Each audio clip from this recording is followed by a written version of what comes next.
ভাই, ডাক দিলেন তো ভাই। আমার তো মায়ে খুব অসুস্থ। আপনারা যাই হোক বড় ভাই, আপনার ঘরে টাকা পয়সা আছে, আমার কিছু টাকা পয়সা দেন, আমি মায়ের কিছু চিকিৎসা করবো। আমি কয়দিন পরে দেবো ভাই। তো ছেলেটার তো খুব সমস্যা আমাদের মানে বন্ধু। তো তো টাকা পয়সা কোনো সমস্যা নাই, ধরো কিছু টাকা দিলে আমার মার চিকিৎসাটা করতে পারবে। এবারে যদি টাকা দেয়, গরিব যদি টাকা দেয়, এখন তো আমাদের টাকা ঠিক মতো দেয় না। দোস্ত আমি কইতাছি কি, তুই আমার দিকে দেখে ওর টাকাটা ওরা দিয়ে দে, ওই আর মায়ের চিকিৎসাটা করুক, আবার কদিন পরে দিয়ে দেবো, সমস্যা নাই। ঠিক আছে, তুই বন্ধু মানুষ কইলি, আমার কাছে মনে হয় কিছু আছে, দিতাছি।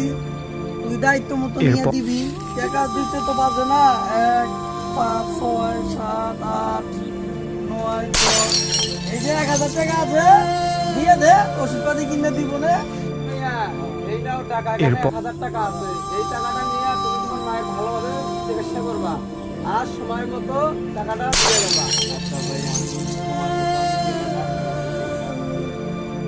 ভাই আপনারা যে উপকার করলেন ভাই, আমি আজীবন মনে রাখবো ভাই।